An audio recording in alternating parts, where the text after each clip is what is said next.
দিনাজপুরের পাঁচবাড়ি এলাকায় bus truck সংঘর্ষে 4 জন নিহত হয়েছেন, আহত আরও 15 জন। এ বিষয়ে বিস্তারিত জানাতে দিনাজপুর থেকে যোগ দিচ্ছেন সহকর্মী ASM আলমগীর। আলমগীর, যারা নিহত হয়েছেন তাদের পরিচয় পাওয়া গেছে কিনা, আর যারা আহত হয়েছেন তাদের কি অবস্থা, কোথায় আছেন তারা? এখন জন্ম সনদ দিয়ে খোলো বিকাশ স্টুডেন্ট অ্যাকাউন্ট। নিজের বিকাশ নিজে কর। 5 জন মারা গেছে। আসলে যারা আহত হয়েছে তাদেরকে এখন এই মুহূর্তে আসলে M Abdur Rahim medical college হাসপাতালে। আপনাকে আরেকটি বিষয় জানিয়ে রাখি যে আমরা যখন নিউজ পাঠিয়েছিলাম তখন আমাদের কাছে খবর ছিল যে 4 জন মারা গিয়েছে।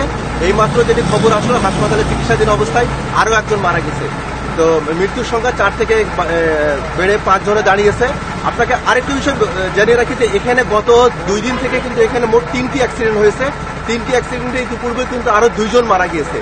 তো সব মিলে গত 3 দিনে এখানে কিন্তু আরো 3টি অ্যাক্সিডেন্ট হলো। এই 3টি দুর্ঘটনায় কিন্তু এখন পর্যন্ত মোট হচ্ছে আপনার 7 জন মারা যাওয়ার আমরা এখানে খবর পেলাম। আমি এখানকার স্থানীয়দের সঙ্গে কথা বললাম যে এখানে আসলে এত দুর্ঘটনা কেন ঘটতেছে। তারা বলতেছে যে এখানে গত কয়েকদিন ধরে কিন্তু বৃষ্টি হচ্ছে এবং এই দুর্ঘটনাগুলো কিন্তু সবগুলোই কিন্তু আপনার এই সকালের সময়ে কিন্তু হচ্ছে। সকালের সময়ে চালকরা কিছুটা ঘুমন্ত অবস্থায় থাকে, আপনার বেপরোয়াভাবে গাড়ি চালায়। রাস্তা অনেকটা ফাঁকা থাকলেও বিশেষ করে আপনার এই যারা ট্রাক আছে এবং যারা বাসের চালক আছে তারা কিন্তু অত্যন্ত বেপরোয়া গতিতে গাড়ি চালাচ্ছে এবং বেপরোয়া গতি সেই সঙ্গে কিন্তু বৃষ্টিতে রাস্তা পিচ্ছিল থাকার কারণে কিন্তু এখানে কিন্তু এই পরপর 3 দিনে কিন্তু আসলে 3টি দুর্ঘটনায় কিন্তু আপনার 7 জনের এখানে প্রাণহানির যে ঘটনাগুলো ঘটলো।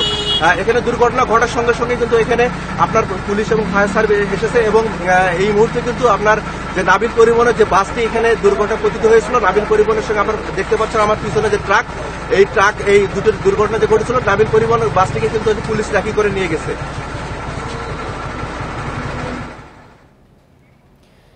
দিনাজপুর থেকে বাস ট্রাক সংঘর্ষে 5 জন নিহতের খবর জানতে পেরেছি এই মুহূর্তে। সেখান থেকে সবশেষ তথ্য জানাচ্ছিলেন আমাদের সহকর্মী SM আলমগীর।